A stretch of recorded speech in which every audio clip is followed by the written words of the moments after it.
Terence Bud Crawford is the pound-for-pound king of boxing. But nipping at his heels, also in his division, is Philadelphia's own Jaron Boots Ennis. Now, Bud did just move up to 54, and Boots is a champion at 47. But Boots recently announced, since he signed with Matchroom in an interview, literally just yesterday, that he is looking to fight anybody at 47 and 54.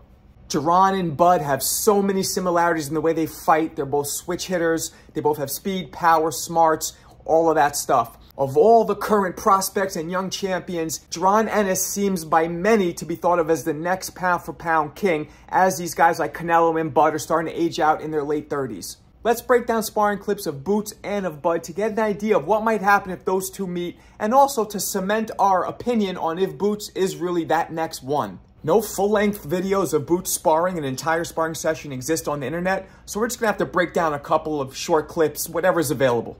So here we go. There's Boots, obviously in the pink headgear and gloves. Ooh, nice body head attack. Let's see that again.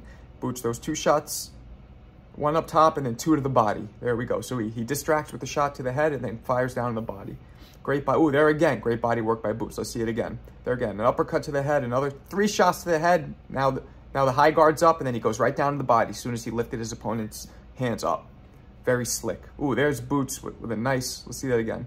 Ooh, he parries the front hand and hits him with a straight right. Beautiful, and then slips. So that's very tough to do. Parries with the same hand and counters with that same hand. All right, this here, the footage was kind of bad. The angle was off, couldn't really see. Here's a nice straight. Let's see this again now. Oh, there, Boots throws out that hand down there to get the distraction and then comes up top with a straight right lead. Beautifully done. So Boots is showing high IQ with all the distractions and the Manador punches and actions that he's doing to bait his opponent.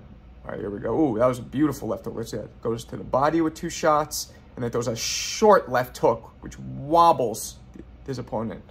Ooh, hard shots here by Boots. Ooh, hard hook. Ooh, spin, twist. Wow, we got to see that again. Okay, so Boots throws a hard chopping overhand right. Then he switches stances, goes into conventional, hits him with a straight left, switches stances again. Now he sees his opponent turning, so he pivots, then he spins, and he catches him with a hard right hook, left hook, excuse me. Ooh, and then a nice combination. That was slick footwork by Boots, and also a bit of showmanship, obviously.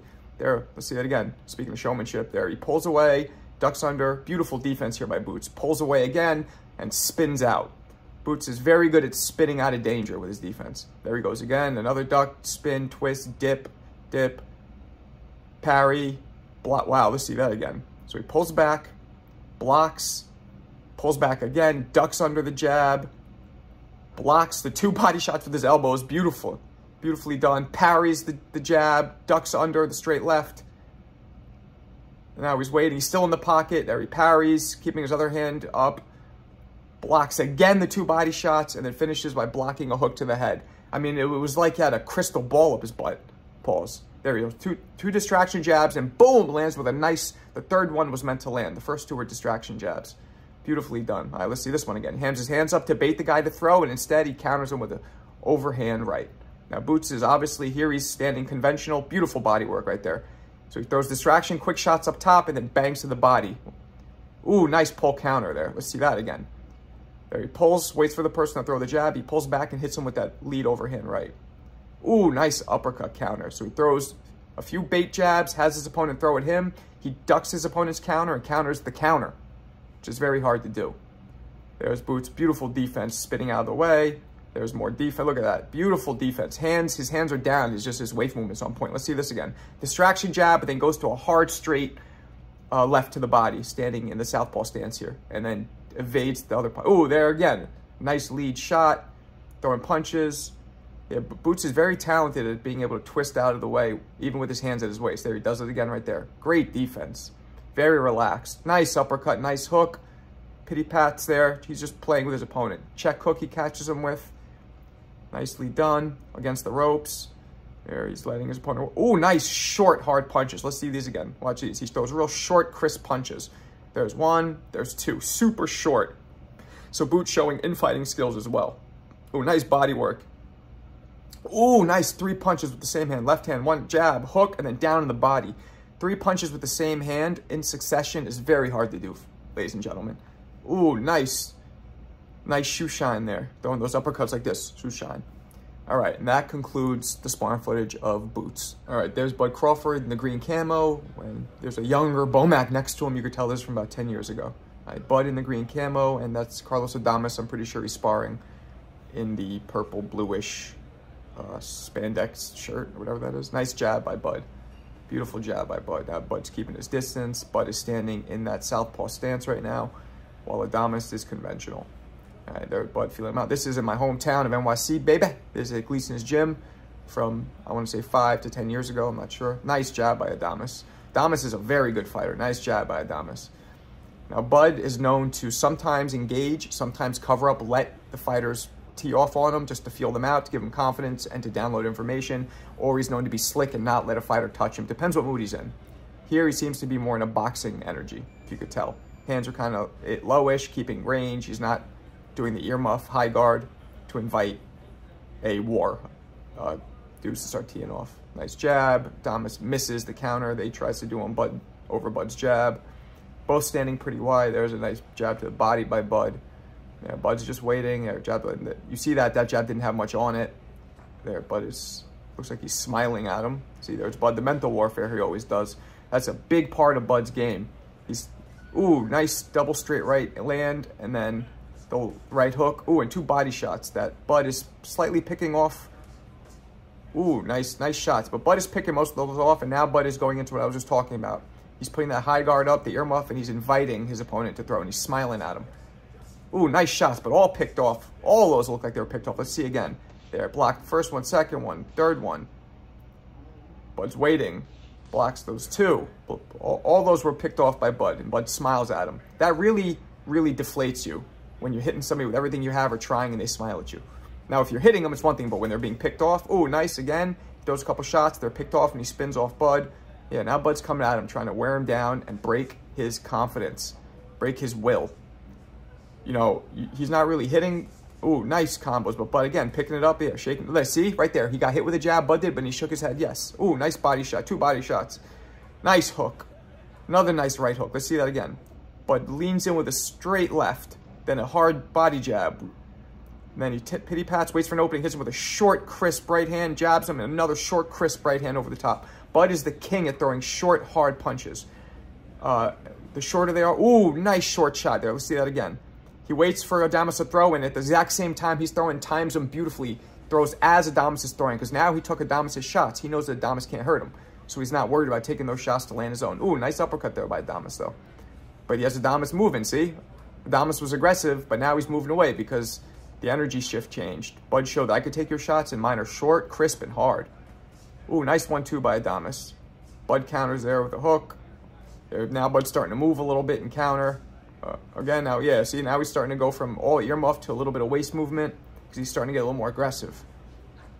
All right, so now Bud's starting to stalk him, put that mental pressure on him and that physical pressure. Ooh, beautiful. Watch these shots. Catches him right as Adames is throwing with 2 shots. He's like, it's like he's waiting for Adames' shoulder to move, and the second he knows Adames is going to throw, he nails Adames with his own shots. Ooh, that was beautiful again. There, he blocks 2 shots from Adames and then counters him with another short, hard punch. Those are the same short shots that hurt Errol Spence, guys. Let's see this one again. There, he lets Adames throw body shots. He takes a shot just to give his own. So Bud had no problem taking a punch to land his own harder counter. Beautifully done. See Adames right there. Shook his head. Let's see this again. So right in the clinch. Oh, look at that short, hard overhand left. And it made Adames shake his head like, oh, Jesus. Ooh, another short, hard shot. Let's see that again. Bud's underneath, and look at that. Almost from behind his back, he hit him with an overhand right, which was very short and from a very difficult angle. And that seems like it ends that sparring as well. So right off the bat, you saw the striking similarities between Boots and Bud. Even their names, Boots and Bud, roll off the tongue very similarly. Jaron showed serious power. He showed serious boxing skill and high IQ. His speed was ridiculous. He also showed a chin. He also showed such strong will and determination. Boots seemed, though, like he expended more energy when he threw. His shots seemed a little more looping, and he seemed like he expended more energy. Now, mind you, he's 26, so he's young enough, so he has that energy to spare. While Bud, who's 36, or 37, I think, at this point, he conserves his energy. He's very efficient with his punches, and that comes in time. We saw that with Floyd Mayweather when he went from Pretty Boy to Money May. Everything slowed down. It was a conservation of energy. Bud also throws way shorter punches than Boots. But both guys hit with almost equal speed. Both guys switch stances, switch hitters as they call them, go from southpaw to conventional throughout the fight at a drop of a dime. There seems to be no weakness in either stance. Both men seem to fight well in both stances. Both guys had great boxing IQs. Both guys set traps really well. Both guys are aggressive. Boots seems to be a little more aggressive, while Bud seems to be a little more patient, a little more calculated. But both guys show seriously amazing counterpunching skills. The major difference, though, is the defense. Now, both guys have great defense, but Jaron is so much flashier with his defense. He creates a spectacle with the eye. He entertains. And while that's not a necessity to win, it does catch the eye. Boots is also flashier in general. He'll do that extra motion, that extra thing to get the crowd amped up. So what it comes down to is, I think the biggest difference between the two right now is experience. Boots is also slightly taller. Boots is about 5'10", 5'11", whereas Bud is about 5'7", 5'8". So that height difference will probably enable Boots to keep going up in weight and maybe even end his career at 168 cleanly and legitimately. Bud's talking about going to 68, but that's more just a challenge himself. Body-wise, he's probably not going to go past 54, maybe 60 at the most. I look at Jaron Boots Ennis, and I don't see any fighter in the future that could take that pound-for-pound spot over Jaron Boots Ennis. Thus far, I don't see any weaknesses in Boots and just potential to get better and better. And for the million-dollar question, what would happen if Bud and Boots fought right now? Well, I don't know. I always say that I go with experience. You have to go with experience. While Jaron Boots Ennis has trailblazed through all the professional boxing, there's still a lot left on the table we haven't seen. Crawford's level of experience and competition far exceeds Jaron's. So I think Jaron has a better chance than maybe anybody in boxing to beat Crawford. I still, gun to my head, I would have to go with Crawford. But by no means am I super confident about that prediction. That fight could go either way. Who do you think has a better chance of claiming that top pound-for-pound position out of all the younger champions right now? And what do you guys think would happen when Bud and Boots square off as pros? Tell me in the comments.